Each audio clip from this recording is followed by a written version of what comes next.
And Coach, we are live. Happy Friday the 13th. Are you afraid? Are you afraid out there? Huh? Not at all.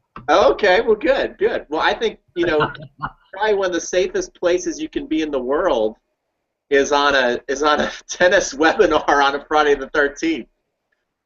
You know, That's right. Hey, you know what? I don't have those cool lights like you got I in the gotta hit background. some. I just. All right, guys. Look, Not at all. okay. I think. Hold on, I got.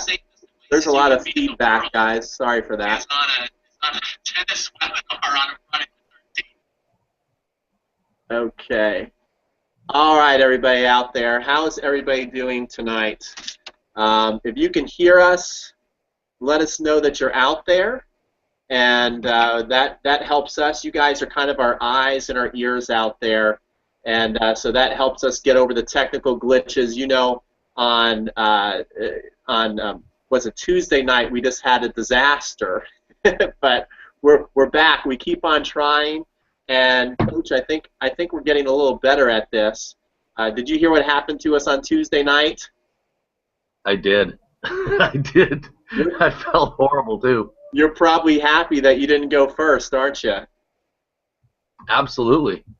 Let everybody else try it out first. Yeah, let everybody else be the guinea pigs, and I had a lot of egg on my face, but it looks like. Pioneers have arrows in their backs. That's the old saying. Well, I like that. That makes me feel good. That makes me feel good. Yeah. We're at 9:01. I see viewers are starting to come on. So if you're spending your Friday evening with us, we really, really appreciate it. We're going to have a lot of fun. By now, if you've been following us, you know that I'm Coach Pete from Crunch Time Coaching, and I hope you've been enjoying the Legend Series. And today we have Coach Kryil from the Tennis Vault, and he's been online now for 6 years. He's one of the first ones to get online, and got several million views, right? How many million views do you have? It's got to be. I think we're up to in the nines, probably. I don't know, 8 or 9. I lost track a long time ago. I quit checking after the first couple million. I don't know. When you first do it, you're looking and you're like, oh, this is cool, and you watch it go up, and then after a while, you start losing track. There's some kind of feedback there. Do you hear that? Yeah, I don't know what that is. I don't have anything on or plugged in. I'll tell you, this seemed like it just went away. Good. It's cool. Okay. You never know what's going to happen on a Google Hangout. But you don't. But hopefully, if the tech stuff does not just wreck us tonight, what Coach Kryil is going to be able to do for you guys is, nothing's more frustrating than being out there and you're playing a match and you're making mistakes and you don't know exactly what's happening. Why are you missing easy shots? And I know from teaching a lot of my students, and Coach is going to unveil this tonight, if there's certain things happening to the ball, it's the good thing about tennis is it's not rocket science, and it's usually just a couple things you need to correct, and then all of a sudden you're playing some great tennis. But when you add the stress and well, I thought it felt good, and especially when you think a shot feels good and you still miss it, you kind of feel betrayed by your own self, and so you're out there going, well, I don't know why I missed that shot. I asked so many of my students, well, why did that go in the net? And they're like, well, I don't know. It felt good. And they almost get a little angry, like there's some little fairy or devil out there against them. But Coach is going to go through 3 common mistakes that people make on the ground strokes and the volley, so that when you're out there in a match, one of the things that you want to be able to do, it's great to go on the court, it's great to have lessons with your coach, but the coach is really doing their job when they're able to tell you, all right, if you go out there and you're playing a match and this happens, this is what's happening. This is why you're missing. And so that's what Coach is going to be able to do for us tonight. So Coach, tell us about how you came up with these 3 mistakes that you saw happen over and over again, and how you were to start Sure. trying to communicate to your students? Go ahead, Coach. Yeah, well, thanks, Peter, for having me. First of all, I appreciate it. And second of all, for those of you here watching this, we appreciate you being here. You're showing a level of dedication to your game that's uncommon. It's Friday night, it's 9 o'clock Eastern. You're here with us. Thank you. Appreciate it. And you're going to get rewarded for it. So here's what I would have to say when it comes to these mistakes we make. First of all, we have to understand that when we dump a ball in the net, when we hit a ball long, when we hit a ball in an area of the court we weren't trying to hit it to, we hit it in the wrong spot, 100% of the time, it's something we did to cause the tennis ball to do that. And it's not, like Pete said, it's not rocket science. There's no devil on your shoulder. Although there can be mentally, with your reaction to what just happened. But we have to understand that tennis is dictated by physical laws and the dimension of the courts and not some coach's unique theory. Okay, and I got that from Steve Smith, who's a fantastic tennis instructor. I'm sure Peter knows who he is, founder of the Great Base Initiative there in Florida. This is what I would say to kick this off. Okay, let's just get down to brass tacks. All right, the tennis ball will behave how you make it behave. What we do with our bodies, with our grip, okay, with where we take the ball in relation to our body, whether it's out here on the side or out in front, and how much we get that racket moving from low to high, are the three things that will determine whether or not we're going to successfully or have a good chance of successfully trying to pull off the shot we want to hit. Okay? Very often I found in 27 years, okay, in 1987 is when I first started teaching at Arun's Tennis Academy in Broadview Heights, Ohio, for those of you who don't know who I am. Most of you do. However, there might be a lot of you who don't that came from other lists, and that's fine. But I started teaching tennis 27 years ago. And in that 27 years, well, 28 now, because it's 2015 now from 87, right? So what I discovered after all these years watching thousands and thousands of matches in person, giving thousands of lessons, and doing thousands of clinics, okay, is this. Most people start with the wrong fundamentals, and they do it for 5, 10, 15, 20 years, okay, a long time. And they see people on TV do stuff, and they see this guy over there on that court do stuff, and they take this lesson over here, and they learn this, but they're going, maybe I just don't have the talent for this. That's a common one. When people get really good, sometimes people say, he's really talented, okay? Right. But none of that comes. Both of those are dictated by certain fundamental laws, and those laws would be this. And this is the one that I get the most, I should say, astonishment from students with, okay? I take them and I have them hold the racket. I say, grab the racket. So they grab it, and most people, now Peter, I'm sure you'll agree with me. You tell them to just grab a racket and show me a forehand. They're going to grab it, especially if they're not a really good player or if they haven't played for a long time and had good instruction and a good teacher. They're going to grab the racket with a continental grip, which would be holding like a hammer, maybe a weak Eastern, or maybe even an Eastern if they've started to feel that they could get a little spin on the ball and they're really trying to get to that next level. The very first mistake I discover is that they're using one of those grips. Okay, a continental weak Eastern. There's nothing wrong with an Eastern. That's, as a matter of fact, I use an Eastern. But it's in what the first two, the continental and the weak Eastern, do not allow you to do to the tennis ball that comes to the big aha moment. And that is when I hold the tennis racket with an Eastern grip and I show them exactly how far out in front of their body they should be hitting the ball. They just go like this. mind blown because they really never thought that, because tennis is such a fast sport, and until recently we didn't have high-speed cameras. So they never really appreciated just how far out in front of their body they need to be taking the ball.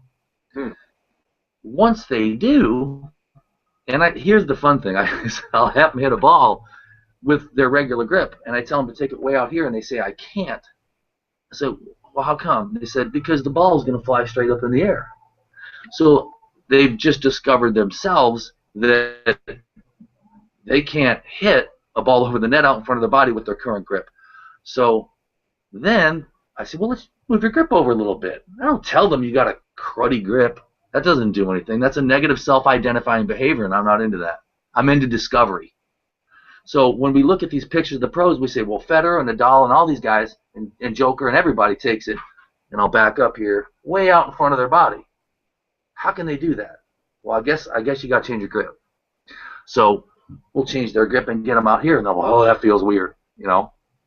And then they discover that in order to get the racket out there, it's automatically going to swing from low to high.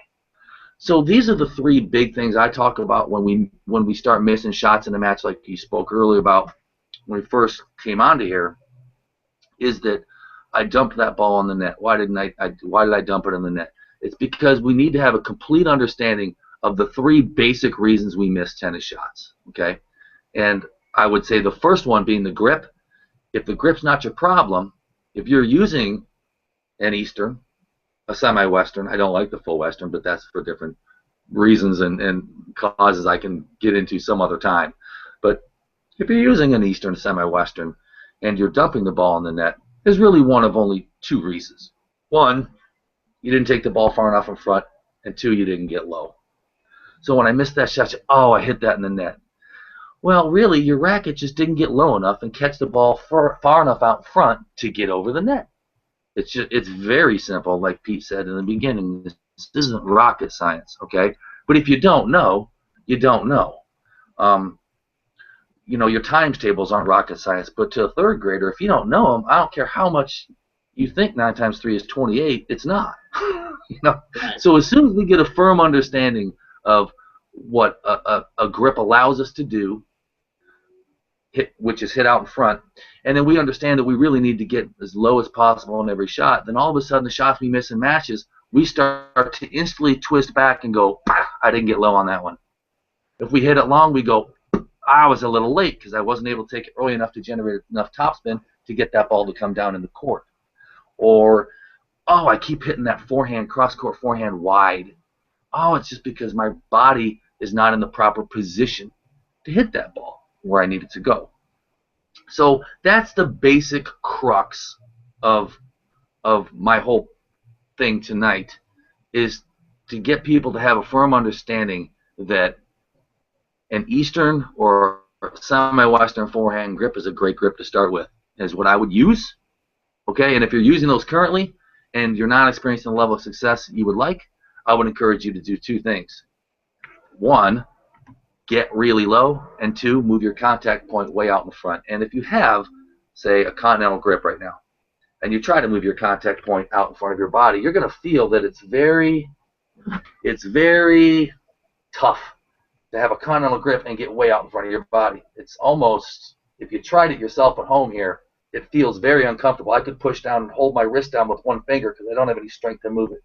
But as soon as I move that grip over and my contact point moves out in front, now I'm able to actually, as the in the tennis world is known as the windshield wiper, we're actually able to generate some good topspin out in front of our body. But if we try doing it with that grip, we say, well, I don't want to change my grip. I want to do it back here. You try it back here, you got nothing. It's very, very tough. So the grip is the first thing I would recommend that you change. Investigate into an Eastern or a semi-Western grip. The second thing, get low, and the third thing, get way, way out in front. Most people have no clue how far out in front of their body they need to be hitting the tennis ball. And as Coach Mauro Marcos, my business partner and a mentor of mine I've known for 18 years, has always said, we want to be way, way out in front. And the first time you do it, you'll probably end up hitting the tennis ball right into the ground because you're so used to hitting you're out in front and you don't understand that you've got to move yourself back to get the ball low to high out in front and actually generate topspin. But when you do, you just go crazy and you're like, oh my gosh, I feel like I can do anything to a tennis ball. So those are the basic three things: grip, out in front, not getting low, and it's usually, other than the mental game, 90% of why people miss shots. Now, when you talk about the grip, one thing that you said the other day when we were on the phone that I thought was interesting is you talked about the power of having the right grip. Like if you push your hand like here, you got a lot of strength. Right. And if you push your hand, the more your hand goes like this, right. You don't have strength. And absolutely. And so another thing too is having the wrong grip and the wrong contact point. Because a lot of people, especially when they miss or don't hit the ball solid, I call it like they're hiding the wrist. Right. I say you're hiding the wrist from the ball, and they're kind of stroking like this. Sure. And so not only do they miss, but to me, now they're in danger of getting hurt. Because when you do this over and over again and you're hitting late and you're not hitting solid, even as I'm demonstrating, all this tension here. So, absolutely. You talked about having that, and that so having the right grip makes you do that. Am I right on that?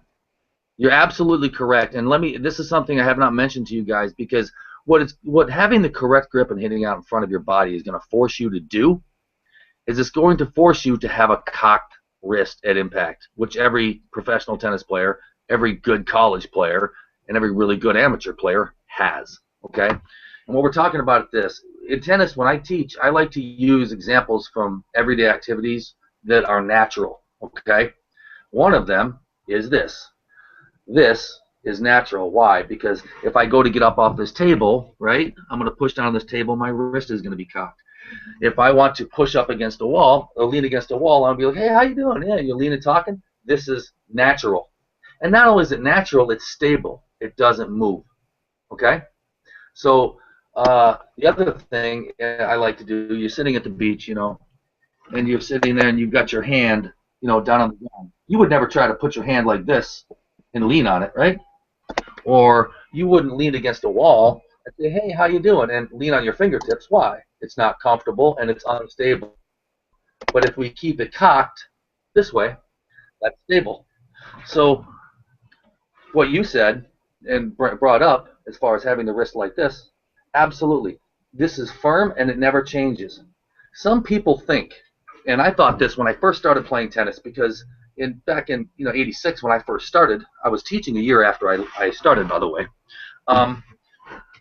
When I first started, I thought that the pros knew just how much to flip their wrist to put enough spin on the ball, and that's why they were world-class tennis professionals, because they could do this better than anybody. And I realized that wasn't the truth. I understood from watching and getting coached and learning that this stays the same throughout the swing. Okay? And you guys are getting a real key here, because a lot of the people who you've taken lessons from, and I'm not knocking anybody, but they may not have told you this. Look at Nadal in the ready position. I'll go lefty for you, okay?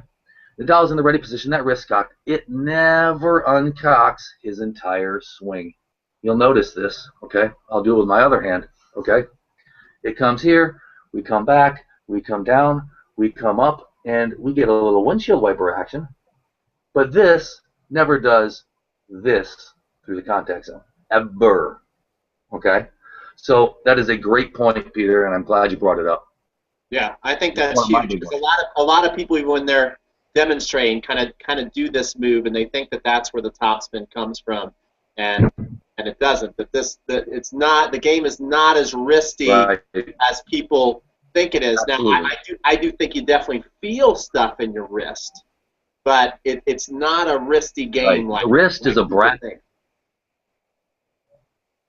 Correct. Sorry, absolutely. Mauro Marcos, my buddy, my partner, always says, he's been my business partner for a few years now, and he's been my mentor for a lot of years, and he's always said, this guy, of the three joints, the shoulder, the elbow, and the wrist, this guy's the brat. He wants to do things he's not supposed to do. You get ready to swing, and he wants to help. You're not allowed to do that. You want something to do? I'll let you stay connected to the forearm so we can get some spin out in front. Okay? I'll let you keep a cocked position so I can be accurate and paint the lines whenever I want to. But I'm not going to let you hit. He always wants to do something he can't.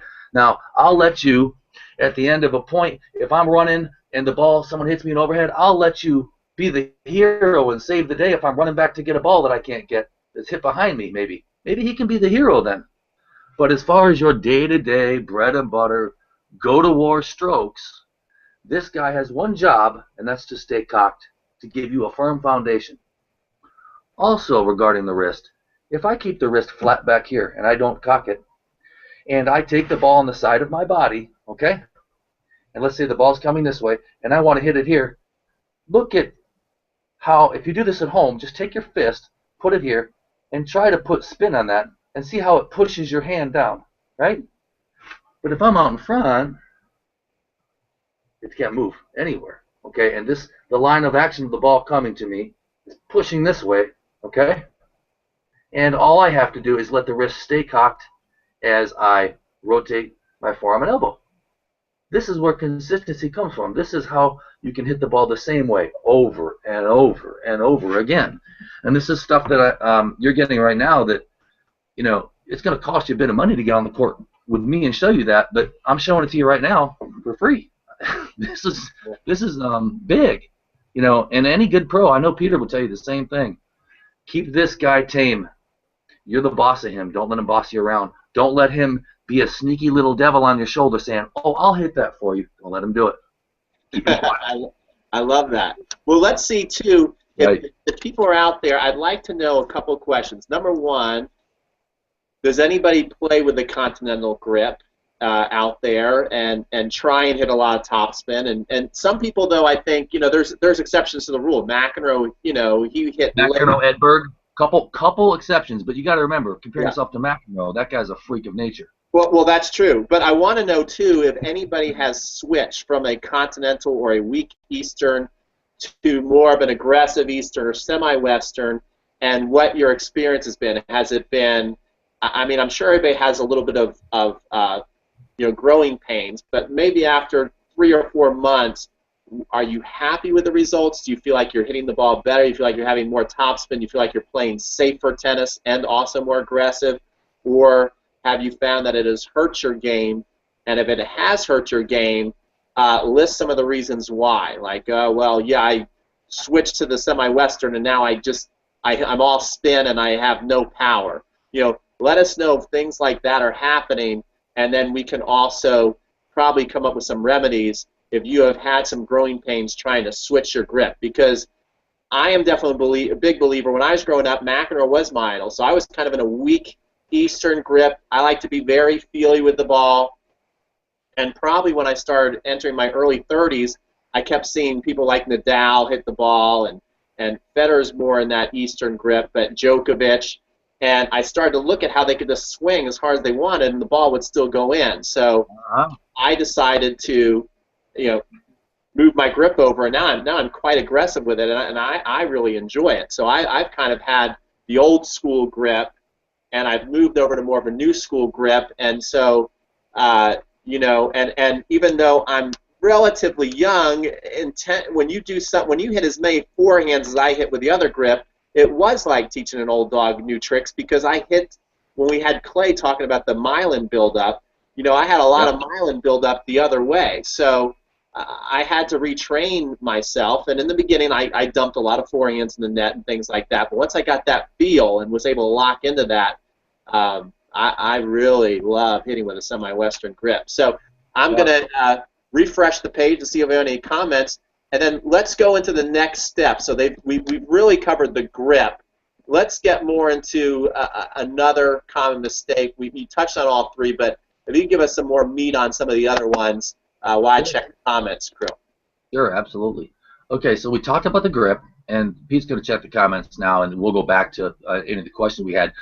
But the next thing we want to do, and we talked about out in front, and the reason the grip is so important is because of what it allows us to do. And the reason we want to stay away from an Eastern or a weak Eastern or a Continental is because of what it doesn't allow us to do. Okay, that's one of the second common fault. The first one's a grip. The second one is, and they're connected, they lead to each other. So I have the wrong grip, I get stress, I get tension, I get tennis elbow. My wrist hurts after the end of a match because I'm tightening all these muscles trying to force topspin from a position maybe here or slightly off my left hip, and it just hurts. So now that we fix our grip, the next thing we're going to do is go, well, if you try to hit the ball in the same spot you hit it before, where's the ball going to go?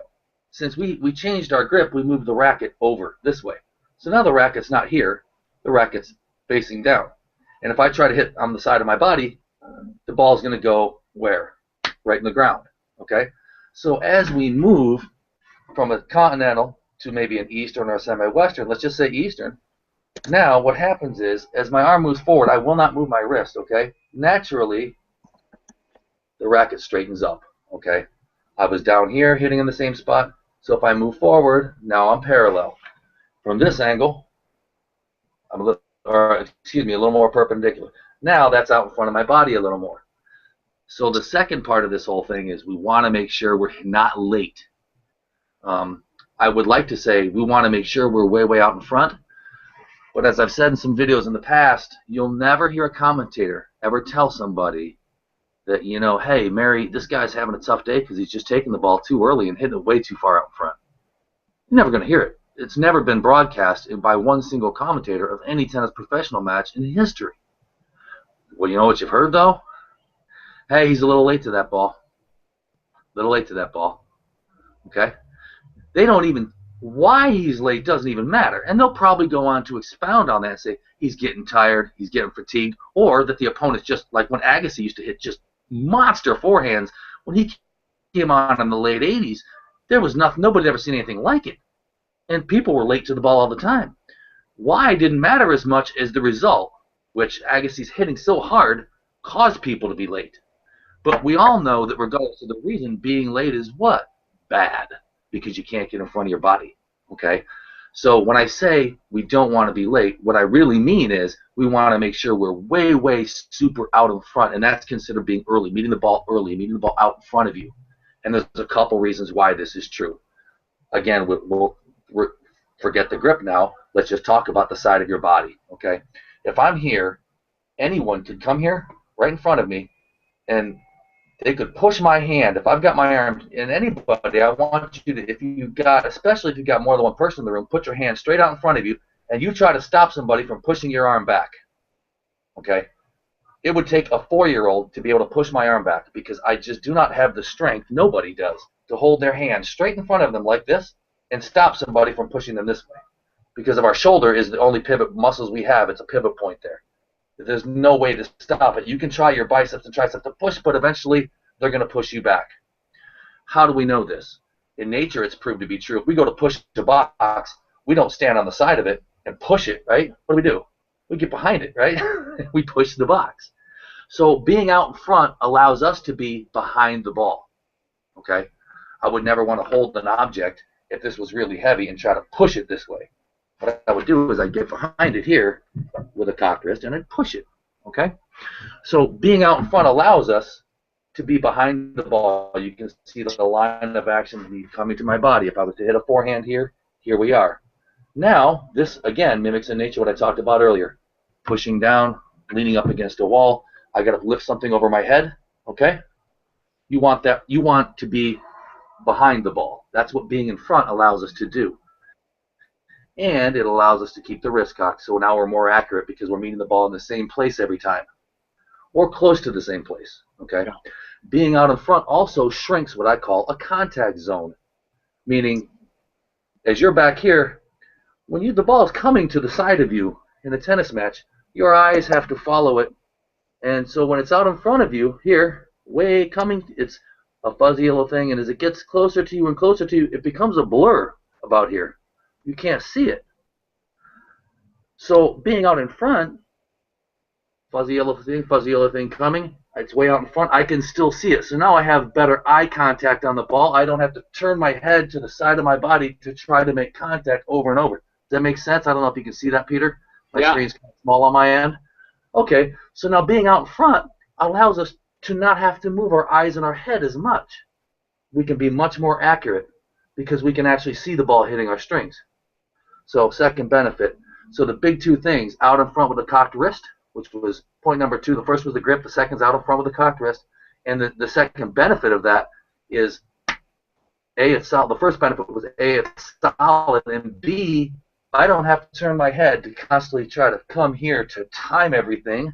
Get me dizzy right there, right? I'm out in front. It's a very small shift of my eyes and head to make contact and be accurate with that ball in the strings.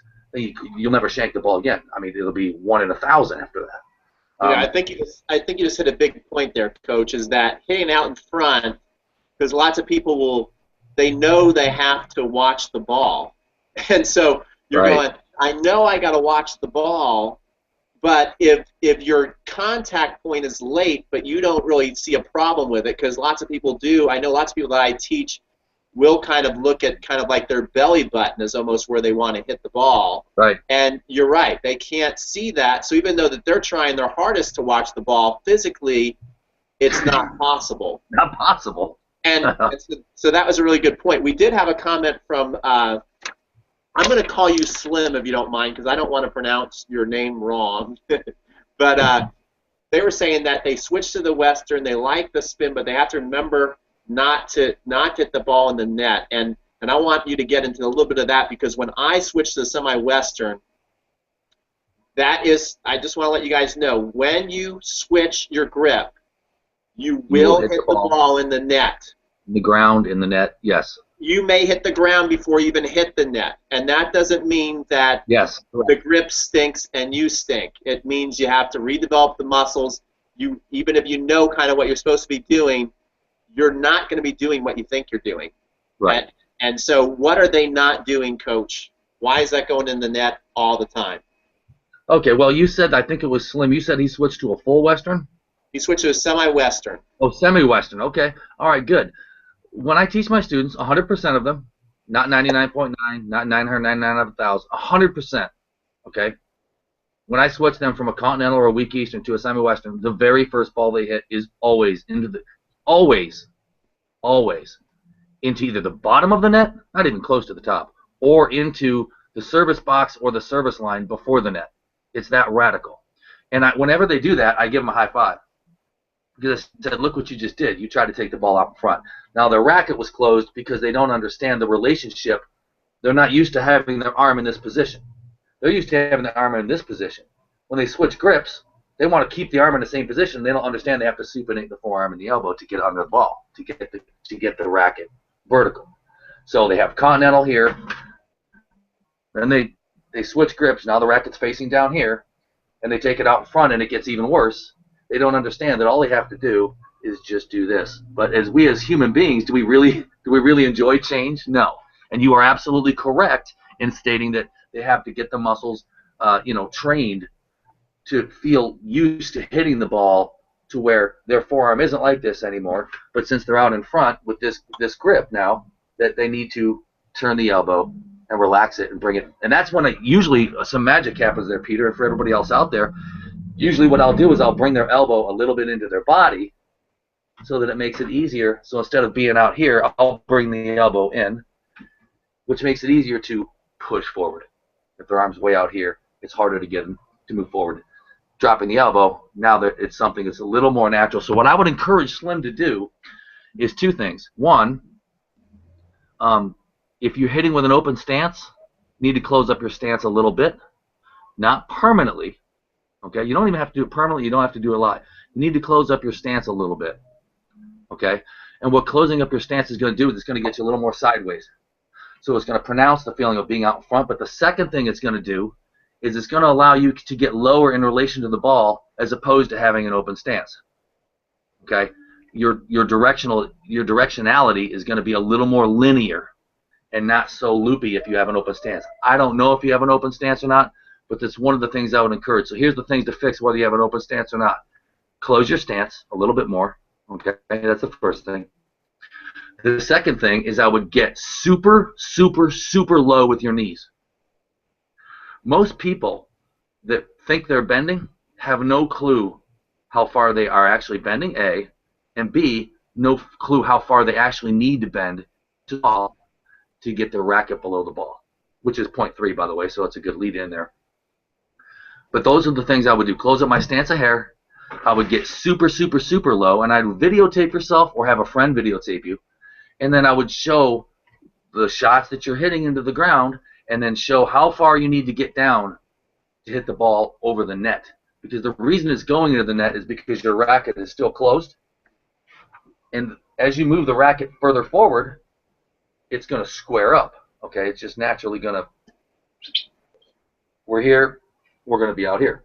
Okay, so out in front more. Okay, so square up the stance, bend super low, and hit as far out as your front. I want you to hit so far out in front that it feels absolutely ridiculous.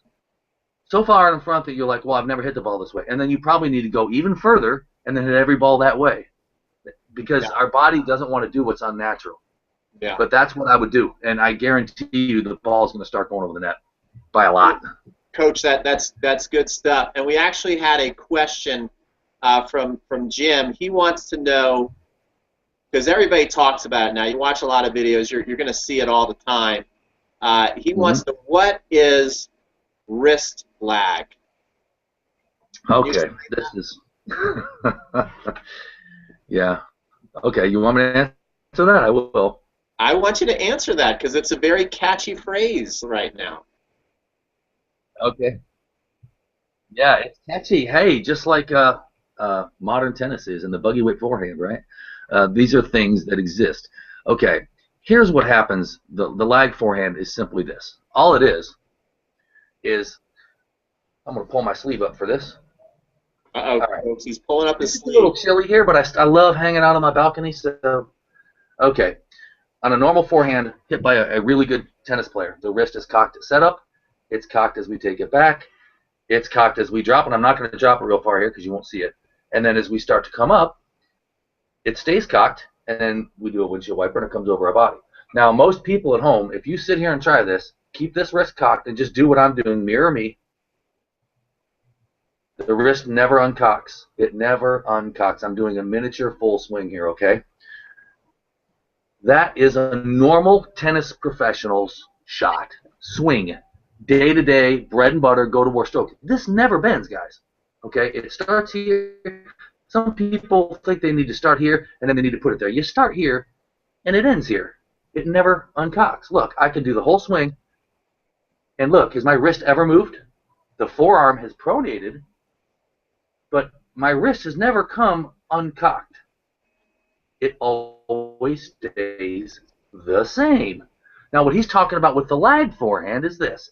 Racket comes back, they do their loop, and then just as they're about, and I'll do it this way, just as they're about to, they relax the wrist a little bit. They come forward, and then they relax the wrist, and then they re-engage into a cocked wrist. So this lag is simply a break in the wrist to get a little more whip. What they're doing is they're coming here, they're breaking the wrist a little bit, and then as they swing the forehand, it slides the racket into the slot again. You see how the wrist cocked again? It comes here, wrist relaxes, slides back into the slot. But the wrist is still cocked at impact. Okay? It's a little bit of a snap that people will put on a tennis ball to get a little more zip. Okay, that's the lag, and the reason they call it a lag is because the wrist is moving, the forehand's moving forward while the wrist is still moving back. You see that? Wrist forward, forehand. Okay, you see that? That's why they call it a lag. The hand lags behind the forearm, all in the radius. Okay, so that's what that is. That occurs as the racket starts to drop and as it comes up. On the back, it comes backswing. I'm swinging my arm forward, but my wrist isn't cocked. It's cocked. It's uncocked. It's cocked again. They're trying to jam the racket into the slot a little bit faster to try to give it a little more punch, to use their whole body to. Now, would I recommend that? Absolutely not. Unless you are dialed in and you can hold this wrist cocked over and over and over. And I'll give you a challenge. I'll tell you when you should be able to test yourself to see if I should hit a lag forehand, okay? Because it's really one of them sexy, crazy little things that you'll see someone like a really good player do, okay? You can pick off some of the hardest forehands in the world. Burditch, Gail Monfils has hit some sick forehands, okay? These guys are doing this for a living, okay? And they're trying to get a little extra oomph at the little extra last second. But for most of us, mere mortals, and myself included, I mean, I've done it in the past when I really want to rip one, but it's not your everyday bread and butter go-to-war strokes. But that's what it is. I just explained it. But I would highly recommend you kind of don't do that. But here's the test I'd give you. Okay, stand in the doubles alley. Very simple test. Stand with your normal stance. Drop a tennis ball in front of you, hitting with a cocked wrist all the time, and hit 50 balls past the service line in the doubles alley, just dropping and hitting to yourself. When you can do that, I'll tell you, okay, then you might want to experiment with it a little bit, see if you can get a little more power. But until you can do that, and that's a very simple task, okay? Because I guarantee you Federer can do it. I guarantee you that if Rafa, I know Rafa could do it. I know that Joker could do it. And heck, they'd probably miss maybe a number 42. And these guys do this for a living. But a really good tennis player should be able to hit from the baseline to the in the alley, a drop and hit over and over. And I won't even make you do 50. I'll say 30. If you can do 30 in a row in the doubles alley over the past the service line, okay, and that's one of the drills, by the way, that was talked about in the free that Rod Laver, I believe, talked about that. Was it one of the drills this week? Yeah, I've taught that drill for years to my students, and the parents look at me like, is this guy nuts?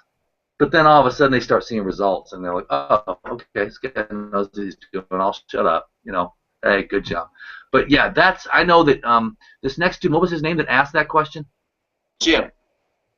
Jim. Okay, Jim, you may not have wanted that long dissertation because I kind of get diarrhea of the mouth a little bit because I like to be precise. You just want to know what it is. You didn't even ask if you should use it, I don't think, but that's what it is. Do I recommend you use it? Yeah, go hit 30 drop-in hits in the alley past the service line, and then, you know, that would tell me you've got a pretty good swing, and then go for it. Mm-hmm. Very good stuff. Very good stuff.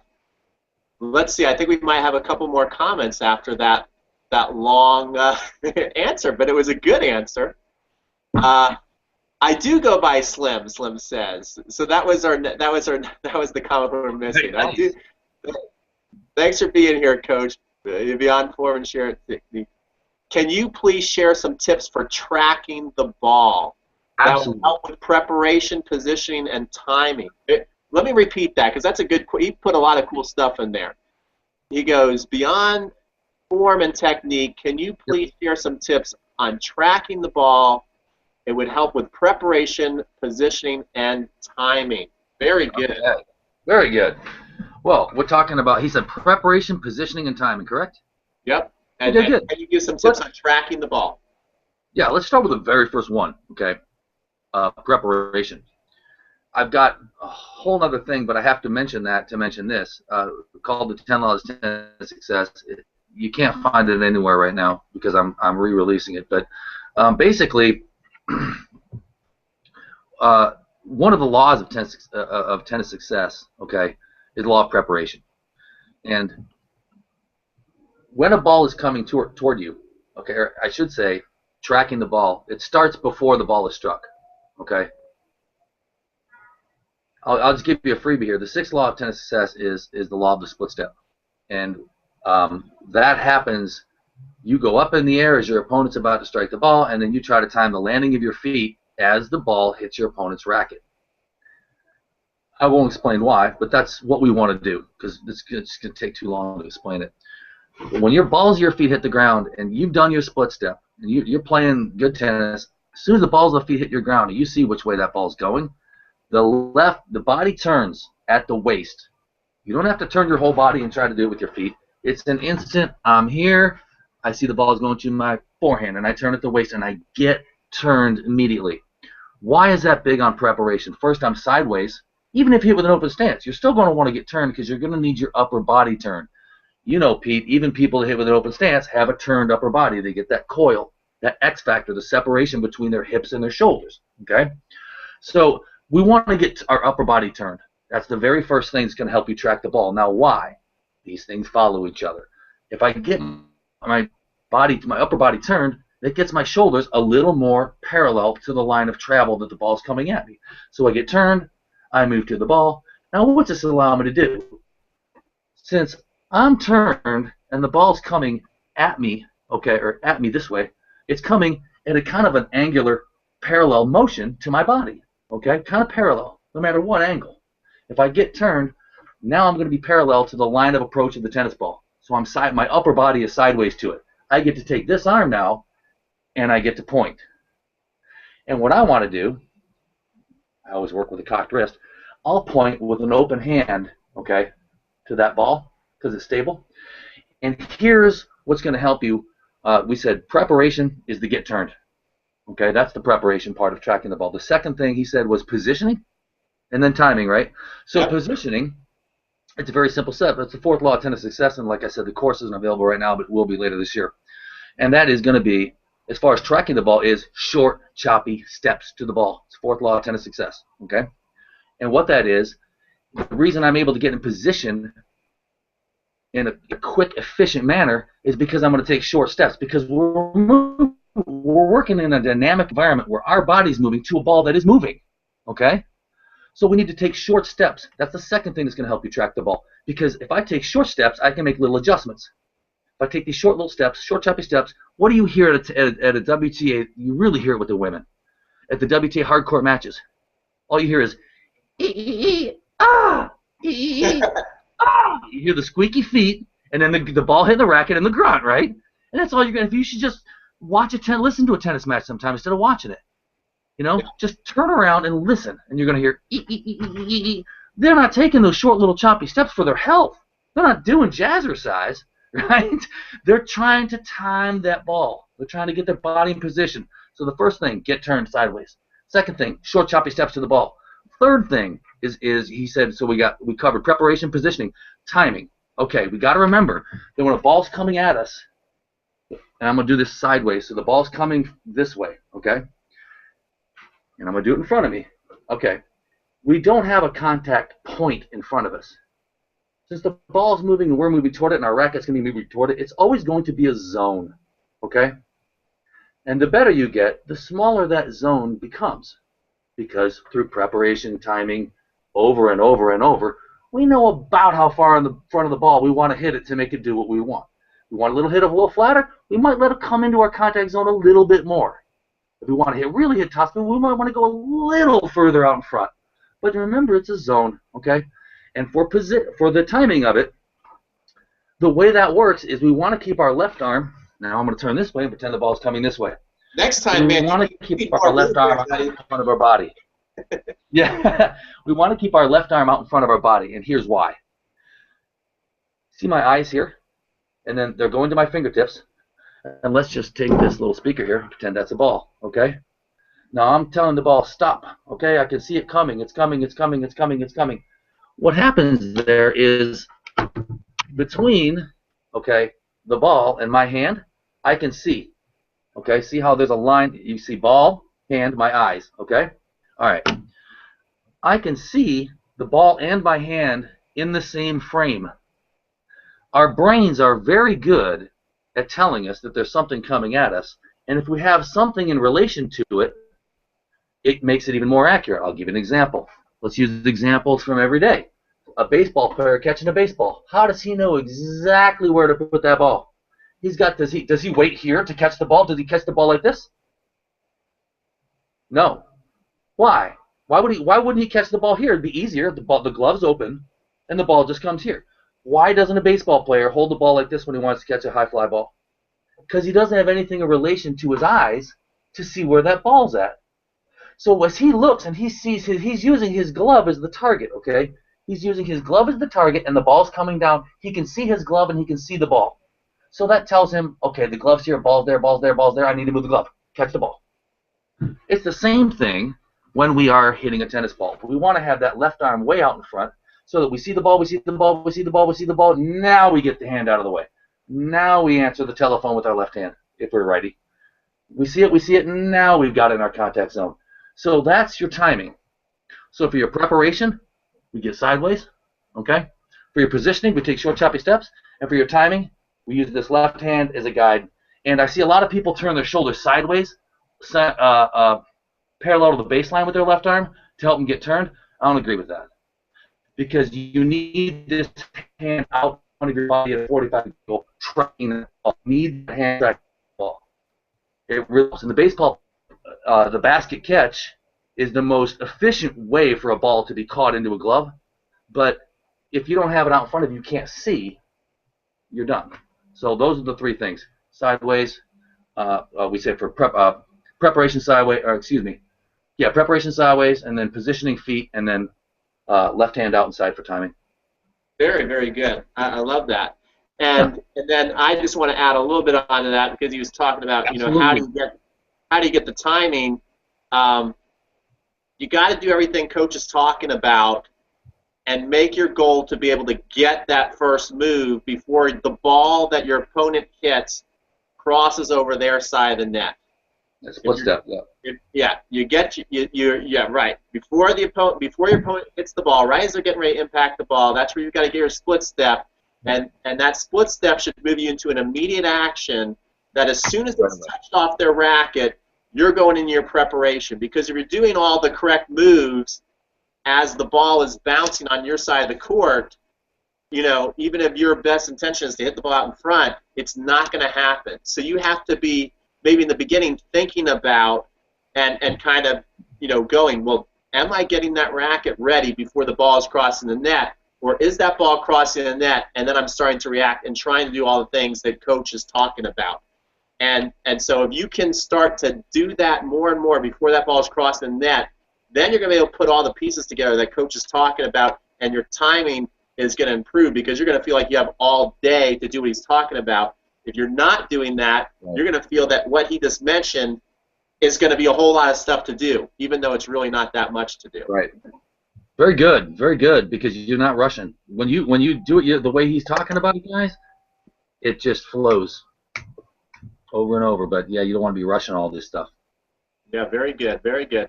Well, I think we've gone through a lot of stuff. We're coming up on an hour. Coach, I know you had a cool video. Now, one thing I got to tell you, we'll see how the video goes, because I do have to tell you, Coach, I don't know what's going on over there, but you have a little bit of your screen kind of freezes over there from time to time. It happened with yours too. I didn't want to say anything. Well, we're freezing on you guys tonight. Slim said that was priceless advice. Thank you. So good. I'm glad you got it.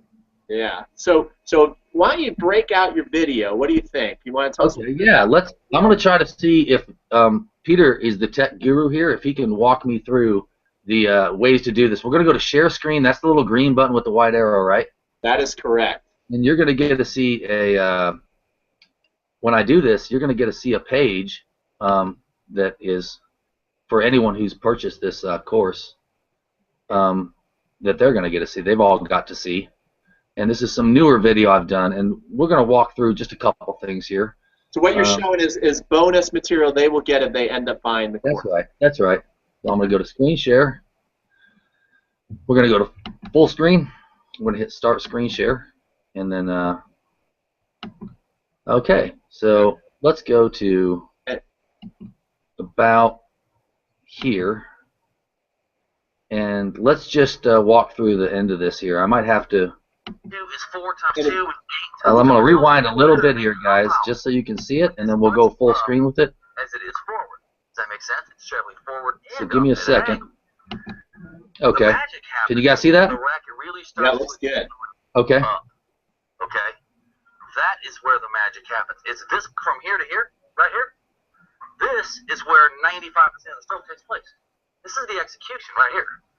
And there's different ways we get power. Is my volume a little too high? I'll turn that down a little bit. Looks good. Okay. We get a good acceleration up with the legs. We get a good snap with the elbow. And all these three combine for huge power and spin. And none of that is possible back here. That's why we've got to be out here, guys. Okay? So they've got to be in front. You have to be. The third thing was the racket drop, but there's a kind of a 3A here. This is where the efforts multiply. Guys, if you get this, you're going to get a lot. When when you add this together, it's not 1 plus 1 is 3. It's 2 times 2 is 4 times 2 is 8 times. The results get better. They compound. So we talked about, first of all, out in front. Or, excuse me, the grip. The grip allows us to get out in front. Getting out in front allows us to get low and get high. Okay? And with the racket down, this is good, but now here's where it gets really good. Let's say we bend our knees. Now what happens? Now we get a bigger compound effect. You got the racket even lower than before. Now my knees are bent, so I'm going to get even more power. The racket's going to accelerate even faster. Plus, it's going to accelerate at the end where it should. And we're going to get a ball we can just kill. Now imagine the ball was coming at me, and I put all those ingredients together. Okay, that's the ingredients for a bomb. That's the ingredients for an explosion. And you can have that shot every single time if you get what I'm telling you. Okay? So let's review. Forehand, Eastern or better? Semi-Western or Western? I hate the Western. I don't hate it. It's a strong word. But I got a lot of problems with the Western because of what it just doesn't allow you to do. This still coming across good, Pete? Great. Okay. Most common grip on tour. Very popular among recreational players as well. They know what they're doing. We're going to review. Semi-Western grip allows us to hit out in front. Hitting out in front allows us to hit low to high for a longer period of time. Okay, we've got a longer distance. Dropping the racket, going from low to high, gets us even more, and bending our knees gets us even more. Now, what I talked about with the tennis commentator thing was this. You're going to watch a match. You're never, ever, ever going to hear a commentator say, boy, he's using the wrong grip today. Boy, that semi-Western grip is just really not working out for him today. What do you think? Mary, what do you think? You're never going to hear that. You're never going to hear them say, boy, I tell you, he's taking that ball out in front today. He's hitting that ball way too far out in front. I don't know how he's going to get through this match. And the third thing you're never going to hear him say is, well, Bob, I can't believe it. I've never seen this. He got so low on all those balls that he just couldn't compete today staying that low. You're never going to hear that, ever. You know what you're going to hear him say? Nothing about the grip. He don't got a good grip. He's late. He's late. He was late. I was a little late. He's a little late to this one. That means he caught the ball too far back. You're going to hear that all the time, especially when these guys are hitting 100-mile-an-hour forehands to each other. Okay? You're going to hear he was late. That has to do with feet, but that's a different subject altogether. You're going to hear he was late, and you're going to hear he's not getting low. He's dumping them in the net. That's from fatigue. That's from legs. That's from not getting low. You can never get too low, and you can never hit too far out in front. Okay? So remember that. And now we're going to show you some video now of what it looks like to do it correctly, to make sure that you're making the most of the 3 things you just learned, these common faults, and how to correct them. And you guys can get your forehand this afternoon, rocking and rolling. Okay? Okay, so you want to see a little slow-mo or no? What do you think? Yeah, let's see a little slow-mo. Okay, here we go. You see there, racket drop, wrist is cocked all the way through, out in front. I'll commentate on my own video. How bad is that? I love that was cross court, so it's going to seem a little inside out. It's going to seem a little close to my body, but it was an inside out forehand cross court, so that's why it seems a little close. And we'll just let this play for a couple minutes if you're okay with it. I've got different angles, but there it is. Cocked wrist out in front, getting low. The 3 things. Also, you can see Jim, the left hand is out in front pointing at that ball. Okay, see how I'm using my left hand as a guide? I can see it. Low to high, way out in front. Okay? And it happens so fast, but if you see it in slow motion, the hand's guiding, getting out of the way. I'm watching that ball right up to the strings using my left hand to find my contact zone. Okay? It's still coming across good to you, Pete? Oh, yeah. Okay. There's from above now. We'll see the same things. Again, the left hand guiding there, the racket dropping low, and mostly you want to see that as in relation to my body, how far out in front the ball is getting hit. Okay? Again, this was inside out here on the second one, so it's going to seem a little closer to me, but it's still pretty far out in front. Yeah, but see, these things happen so fast that if you're not really looking for them, you're not going to notice how far out in front you really have to be. Okay, and there's a finish over the shoulder. again, you'll see the wrist is cocked the entire swing. I never break my wrist. If you notice, you won't see a lag there at all. But high speed, you can't tell until you see it slow. You'll notice my wrist stays cocked. The left hand guides right up to the last second, where the ball goes right into the strings. See, full speed, it's impossible to see. But here you can see the left hand again. It's right there by the ball, and then it gets out of the way so that I can make the swing. And you'll see perfect balance into that swing as well. As fast as it's happening, always on balance, using these three elements we talked about. Okay. You can see the racket really gets low here and comes up and just whips it right at the end. And that happens because I'm out in front of the ball's out in front of me. Okay, I'm behind the ball. I'm telling that ball what to do. I'm not letting the ball tell me what to do. Okay.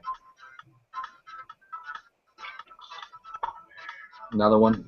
Same thing. Watch the racket drop the left arm there. And you'll see way out in front, low to high, up over the shoulder, balanced. And those three things really allow you to do all that. Okay. And there's that for now. Okay. So I will escape here, and we'll go back to the Hangout here, and I will unshare my screen. And there we go. Well done. Way to work that to where you have never been on a Google Hangout, and you're the first one to share the screen and have the courage to put on a video. Really? I'm the first one? Nobody did that this week? No one has. We've had some awesome slide sharing, but no one has dared to show some video, which I think is very see if anybody was able to watch that video. I just want to make sure they could see it too. Let me ask. I'll ask you guys who was able to watch. It looked pretty good to me. I'll ask who was able to actually see that video and look like. For the most part, it was in real time. There might have been a glitch here and glitch there, but it actually came out pretty nice. Who saw that video? Just so you know, it wasn't an HD for this Hangout because the bandwidth probably would have been too high. Yeah. The actual video is a lot crispier. A lot crispier, huh? Yeah. Good morning from Ireland. Yeah. Coach, I see you low down in your knees and your body hits those shots. What happened with the easy? What happened with the easy middle court, middle high ball? Thanks. I don't know what he's asking. Well, I think what he's asking is I'm going to try and interpret this. I think he's asking how do you handle the easy mid-court ball? How do you handle the put away? Yeah. Oh, well, it's just as simple. I mean, it's Middle just high. that simple. If you got a mid-court ball that's sitting high, if it's sitting up like a duck, everything else stays the same. You just don't bend as far. That's all. That's all. It's just that simple. It's your body in relation to the ball. If the ball's high, everything else has to stay the same. As a matter of fact, if the ball's sitting up, you might actually have to jump up a little bit, but everything else has to stay the same. The racket's still got to come from low to high. Everything's got to stay the same. You just have to use your legs to adjust your position of the body. So if the ball's normally up, if you normally hit a ball and it's waist high, but the ball's up here, then you've got to move your legs to get that ball to where it would normally be. That's how you answer that question. You don't do anything extra. You don't do anything crazy. Yeah. The most missed shot is the put away. So people miss more than anything. You get right there, and that and overheads. Yeah. Yeah, and I will say one thing though you want to be careful about is what and so they said the video worked great, Coach. Okay, good. You do want to be careful about when you get in closer, the court is shrinking, so your preparation needs to shrink. So if you have a ball and you're back at the baseline and it's coming at a steady pace and you're not hurried, you can get back here and do a nice stroke. Where if it's coming in the midcourt and you're moving up to the ball, you're going to stay somewhere more around here and then start to go. And if you do have some leverage, I like to think of it as kind of an under and over move to where if you have some leverage, if you're able to take the ball up higher, now this racket face that is closed has an advantage because now you can feel like you're swinging down a little bit, but you can come under and then over real quick, depending on how high the ball is. Right. Yeah. Yeah, that's some good advice, Peter, by the way. You guys should listen to this guy. He's a smart cat. Peter comes off like, hey, I'm happy, smiley Peter, and I just love bringing you guys. But he's got some he's got some stuff up there. So don't let him fool you. You know, he's asking us all these questions, but this guy's got a lot up there, and he wasn't. What was it, 2011, right? Yeah. USG Georgia Pro of the Year. He wasn't Georgia Pro of the Year for no reason. Okay. So I want to make sure that, because you know you do such a good interview style, and you try to make people like me look smart, but this guy's the one putting this all together. So you know, he's a smart dude. Listen to him. All right. I appreciate that. Well, Yeah, I think that was great. I'm going to ask if anybody has any questions out there. We'll wait for a minute for a little bit of the delay, and then we'll just kind of go through because we've got some cool opportunities for you guys tonight, and I want to share that with you. So I'm going to hit refresh the screen. Coach was great. You know, we had a great week, I think, as far as instruction goes. You know, we had good content. Yeah, really good stuff. We covered a lot of ground, and so if you were here from the first night to the last night, you know, it's pretty good. Slim has another question. He goes, what about the racket path for swinging volleys? The racket path for swinging volleys. First of all, I don't recommend swinging volleys. I know you see a lot of the girls do them on TV, and you see the guys do them too. There's no such thing as really a swinging volley. What it is it's pretty much a swinging forehand. Is what it is. It's a forehand taken in the air. We lost you there, Coach. I'm going to call the coach and let him know we lost him.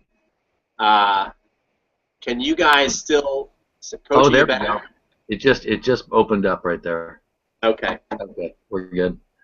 So my question with that is, if you see a swinging volley, all it is a super compact, in my opinion. Okay, well, I'm not gonna tell you my opinion. I'm gonna tell you what I know.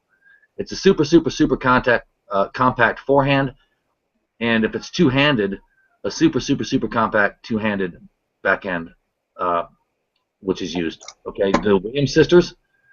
You'll see Serena. She just pounds. She'll swing a backhand swinging volley like she's swinging it from the baseline with as much force. It's just very compact. There are people that swing at volleys, which isn't something I recommend. But I think what he's kind of talking about, Peter, is more of a swinging forehand volley, because you're not going to see a lot of swinging one-hand backhand volleys. It just because it's not efficient. Most people don't do it. I like your insight into this because I see it a lot, but all it is really, to my estimation, it's a compact forehand. I don't do it and I don't teach it, but I know people out there want to kill the ball, so you know, it's compact. That's the only way I could put it. It's not something I would really spend a lot of time practicing, to be honest. But Peter, throw yourself in there.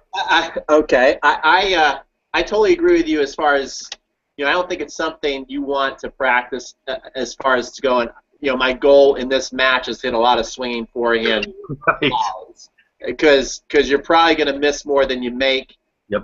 I don't think it's a bad drill to do to get timing down, to learn how to increase your racket head speed, to learn how to swing compact. So I think it could be an excellent drill if your mindset is like, don't take the drill and go, okay, I'm doing this drill, so when I go play my next match, I'm going to hit 10 swinging forehands. Because you only want to do a swinging forehand when it absolutely makes sense and when you're absolutely feeling it. Otherwise, if you're in the mid-court, you know, the better percentage is just to go with a regular punch-through volley and get to the net, or if you didn't do a good enough job with that in no man's land, get back and continue the point. But sometimes, you know, if you're there and you're feeling it and you see the ball and you want to go for it and the score makes sense, it's not a bad idea to do it. So that's my thought on it. And they are fun, especially if you pull them off. It is nice when you pull them off. Then you can pump your fist at your opponent and I got you. That's right. Yeah. So, or you can just turn your back on them and walk to the baseline like you're the coolest thing since sliced bread. Yeah, yeah. So, Coach, what I want to do, because I think we might have some new people on tonight, and what I've been telling people is that this course is a mega course, and that we're having the legends and the best, coaches in the world. And if you like these coaching calls, if you can comment out there and let us know, do you like these coaching calls? I think they're pretty darn cool. And I bet you, Coach, you're going to come back, aren't you? Oh yeah. Yeah. So absolutely. We got Coach coming back. It's fun for me. This is what I do. So, So you have some of the best online coaches in the world coming back, but what we have too is, and I just learned this tonight. Listen to this. You see this guy right here, Roy Emerson. If you watch the Australian Open this year, Roy Emerson was the man who presented Djokovic with the trophy. Yep. And not anybody just gets to, hand out Grand Slam trophies unless they either own a business or they're a tennis legend. Those are pretty much two people who get to hand out trophies. Yeah. And legend. Roy, I've had some people on YouTube, I'll say, Roy won the most Grand Slams in the history for men. And people will say, no, it's Federer. And I'd hate to go tell Roy that his 16 doubles championships didn't count. Exactly. The man won 12 singles and 16 doubles. How crazy is that? Crazy. These are majors, guys. I mean, these are, that's what he has here. Like, I think you said it in an email too. This is the equivalent of having, like, for golfers like Jack Nicklaus, Tom Watson, and Ben Hogan, and pick another one, Lee Trevino. I don't care who it is. I mean, these are majors. Just imagine if someone in 30 years, 35 years could get Federer, Djokovic, Nadal, and Andy Murray together to give you tennis lessons. That's what you got right here. Oh, absolutely. It's priceless. And I know there's a lot of doubles players on my list too. So Roy Emerson, that guy's 16 Grand Slam doubles titles. I mean, what do you even say to that? Guy knows a thing or two. Yeah, and he's got a lot of. He's got a lot of doubles instruction in here, and I put a lot of doubles skills in there. But I don't know if I made myself clear. Roy agreed that he's going to come on and do a live coaching call with us. We got that confirmed today, and so now we not only have John Newcomb, okay, we've got Roy Emerson. So I challenge you to buy any course online and get two live calls that equal more than, what is that, 53 Grand Slam titles? Yeah. Did I do the math right there? Yeah, between the two of them. Now, you know that's tough when you have to go, did I get that right? Can I count that right? Yeah, when you got so many Grand Slam titles, you have to add them up. 50. Can you 53 Grand Slam titles in two coaching calls? Insane for you guys. Crazy. But you have to take action tonight because I'm opening these incentives for people who are going the extra mile and getting on the call. And so you get all the legends in here. Yeah. And it's great information. All those you get not only those calls but all those bonuses from everyone else, all the other instructors and coaches. Yeah. I mean, here, just so you know, if it's your first time on, we got Top Tennis Train. If you ever watch these guys hit the ball, Alex could go out there and hit with Federer and have no problem holding his own with Federer. That's how good Alex is. He played the Australian Open. He played the U.S. Open.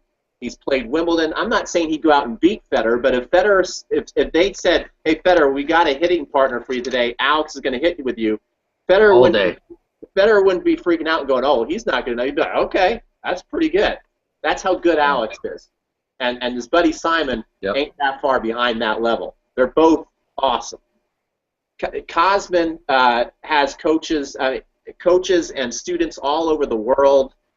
He lives in Romania, and he teaches you how to use the ball machine, and if you have a little kid too, he teaches how to serve and get them transitioning to the continental grip. Clay is big on the biomechanics of the stroke and specifically the forehand he's going through. Plus, when you're inside here, you get access to a free month of Clay's membership, which is really cool. You can earn points, and the membership is awesome. If you buy the course, don't forget to look inside there. Then we got our buddies here tonight, kryil and Morrow, who are awesome, and they are meticulous. These videos, yeah, there's 4 parts to them, but they're all pretty good length, and they're very detailed, and so it's pretty awesome. And one thing if you're a doubles player, you definitely want it. If you want to know how to volley, you definitely want it. And also, can you hear me now, Peter? Oh yeah, you sound good. Okay. The video you saw tonight is part 1 of 2 bonuses that I'm giving out as well if you order through my link. Just saying. Yeah, so if you're on my list and you're on the fence about ordering, you're going to get the video that you saw tonight, which is all about that. You're going to get one on the serve as well that's done in the same fashion with slow-mo. And then our volley video, the volley how and why. So there's my self-promotion for the night. Very cool, very cool. Why don't you do me a favor right now as I'm talking? Send me an email with your specific link, and I'll put that in the Facebook comments. Sure. Brent was on last night, and he has a really good doubles instruction in here. Kevin, I don't think I've opened him up yet in our last, if you hung out with it. I want to just give you an idea of how many videos Kevin put in here for us. And Kevin, when I ask Kevin every weekend what he's doing, he's basically running a tournament or bringing nationally ranked kids to tournaments that he coaches. So Kevin coaches a very high level of player, and Kevin is a very high level player. He played on the ATP tour for a little bit as well. So, I mean, you've got for tennis, we've got Babe Ruth and Wilt Chamberlain and Arnold Palmer as your coaches, and then we've got these guys who are more of a modern coach teaching you stuff. And if you look on YouTube, you'll see that they are some of the best coaches online in the world. And so you see how many videos are there from Kevin, really cool guy. And then I've got to, because some people have asked, well, I just don't know if this course is worth it, which to me I just have to go, well, where else are you going to get anything like it? Tennis One is giving us a 3-hour serve and volley course, 3 hours, that they sold for $160. So I don't know. Do you think having 90 Grand Slam winners as your coach, do you think they're worth $37, Coach kryil? You think they're worth $37? Right? Slightly. I mean, come on. And I'll tell you something else, guys. Peter's doing something for you that has never been done in the tennis industry, offline or online. Now, I remember, if you guys, most of the people from my list know who Coach Morrow is, and if you're not on my list and you don't know, you will know soon. But he did in 1990, 25 years ago, he shot a video with Stan Smith called Common Faults of Match Play. And I'm going to tell you something. The only way to get that video was, to go to a sporting goods store or buy it from a catalog, or it was hard. When I was a kid growing up, it was hard.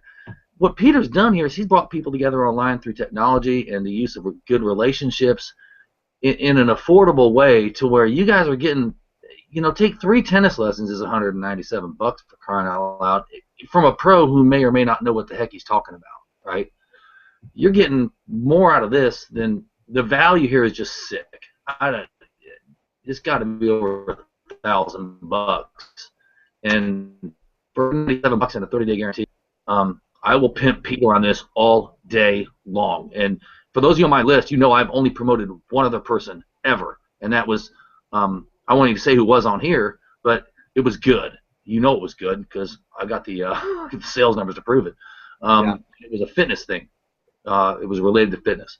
So Pete has got my full endorsement on this, 100,000,000%, and he's done something for you guys that no one else in this industry has stepped up to do, including me, to be honest. And he's bringing a lot of people together to help you guys out at a ridiculously sick discount. And for him to be able to go, I want you to think about something, guys. For him to be able to go and get 4 of the greatest tennis players who ever held a racket and agree to get him to do this for this price, I don't know how he did it, because I didn't really ask him, honestly.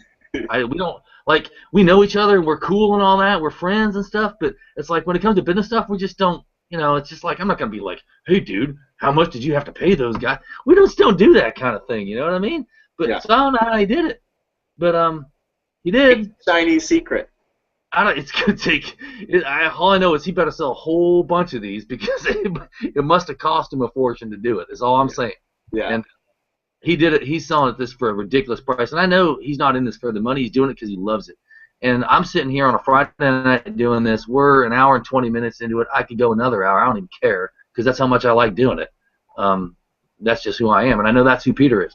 So, I'm just saying, I don't know, you're not going to find anything like this, because trust me, we're all in the online tennis community, and we're it right now.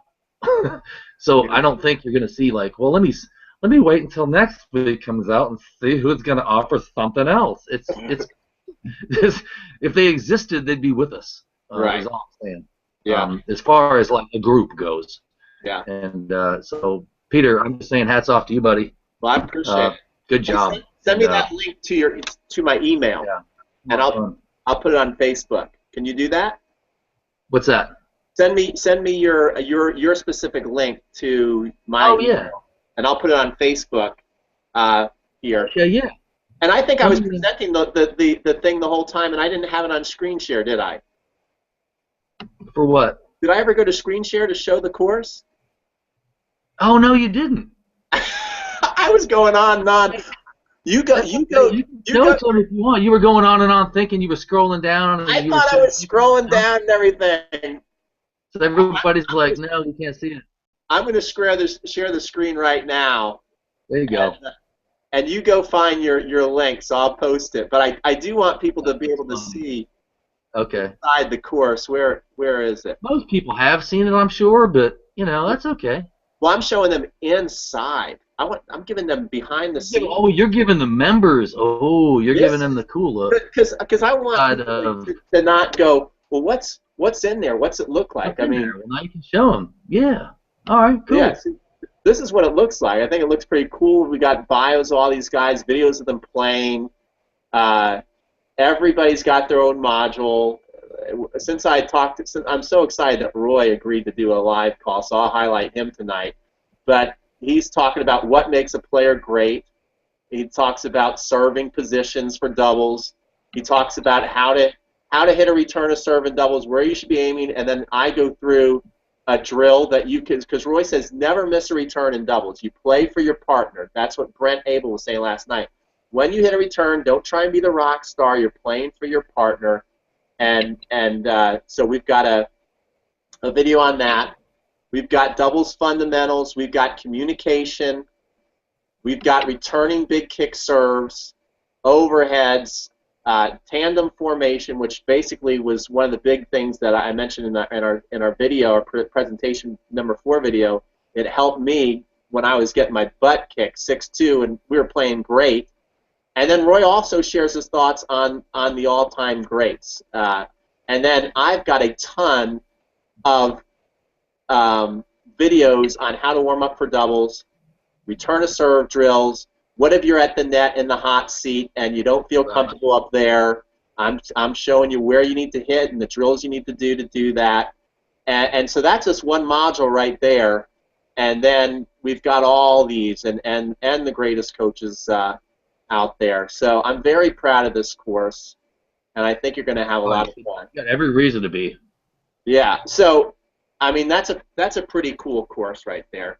And this too, if you've been on the call all week, I apologize and I thank you at the same time. But this one right here too is a must see, because if you're somebody out there who goes, man, I don't know why I play my season and I just don't seem to win the important matches, because maybe you've never gone into something that's called periodization, Right. where Pros do it. Where you can plan to peak, because even the pros, as great as they are only playing their absolute best 5 to 6 times a year, and so that they follow a periodization schedule. So I explain what that is and how to do it. So now you don't have to wonder what's it look like. And so the key things tonight, you sign up tonight, you're getting Coach Kryl's bonus, you're getting Roy Emerson live call, John Newcomb live call, a raffle to enter to get a free Babolat racket, a raffle to enter to go to Tennis Fantasies, which is a $5,000 value. You're getting all kinds of stuff. And another thing too that I've put on the site tonight, because I have gotten some people to say, well, I love it, but I can't afford it. I've broken it to where you can do 2 payments of $98, one tonight and 130 days from now. So you don't even have to the whole 197. That is cool. Yeah. Did you email me that link, buddy? I'm trying to, but like the bandwidth on my freaking awesome, dude, I got a sweet laptop and I've got a sick internet connection. But for some reason, this Hangout is so intense with like the bandwidth on it that it won't let me. It won't let me. I should do it from my phone. Let me just pull up the phone here. Yeah, pull up the phone and I'll put it on there. I got to pull up the phone. I'm just gonna do it. I mean, you got the iPhone 6 here, so it should be pretty quick. As Coach is pulling up his link. You should know my link, shouldn't you? Well, I'd have to go into. I'm making you do the work. I'd have to go into Infusion. Right, I'm gonna have to go into your folder now on my phone and email it to you. Okay, let me do that real quick. This is funny. All right, let me find the. I know you mailed it to me. There it is, right there. And then I gotta go there. That's quick. I'm just seeing if we have any more comments from tonight. Yeah, any questions too? Let me know. Let's see. I'm just refreshing because we were back. Oh, we got 102, which some of those are from before. Well, most of them are from before, but we do have pretty nice, not crystal clear. Thinking of your left hand is pretty close to parallel to the baseline. Left hand. Yeah. That's true, depending on the feed. Yeah. Bring in Morrow next time. You too. He's in Brazil right now teaching. That guy travels all over the world, guys. He's in such demand. Is that right? And I know you guys love him. I love him too. He's brother, you know. But we'll get him in here. He's just in Brazil right now, and then he's gonna be back in March, and then he goes out to Europe all summer to haciendas and tennis academies and the people that can afford him. And he stays busy, but we'll hook up. So we'll carve something out with him, and I'm sure Peter would love to get with him too. Oh yeah, he's a lot of fun. All right. That's the cool thing about the Google Hangout is we can get him on. Yeah, we can just get him on. Yeah, absolutely. Yeah. Did you send that? Okay, so you're my. I'm trying to pull it up right now, dude. Where's it at? Under link generator. Yep. I'm in Infusionsoft on my iPhone. How sick is that? That's pretty cool. Yeah. Okay, so there it is. So I'm looking for. I need to copy and paste that link, right? Yeah, just copy and paste it and email it to me. Do you want to mail it to you or message it to you? Definitely email it to me. Okay, I'm going to email it right now. So I'm going to mailboxes. I'm going to inbox compose. All right, and you're going to get it here in a second.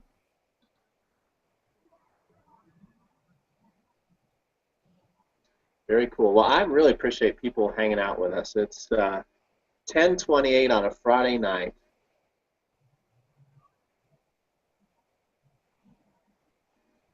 You there? Yep, I'm here. It's crunchtimecoaching@gmail.com, right? Yes, sir. Yes, sir. Any questions that this week that we have not covered for you guys? Is there anything you're like, man, I asked a question a couple of nights ago, you didn't answer it, or we didn't get to anything while Coach is doing that? Is there anything It's done. It's on the way. Okay. Is there anything? Yeah, any questions at all, please. I mean, ask away. And it doesn't have to be on this exact topic tonight. It can be on anything. I don't mind helping you guys out.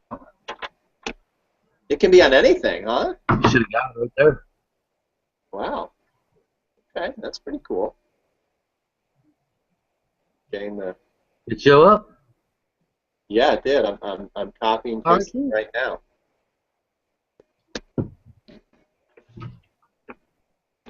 Good, yeah. We've got a couple emails that came into my link. Slim said thanks. Good job, Slim. All right, I'm putting it in there. So guys, look at my latest coach, my latest post there on the page, and you'll find it. And we'll wait a couple more minutes for questions, and if not, we're gonna wrap it up. We're gonna make it a wrap.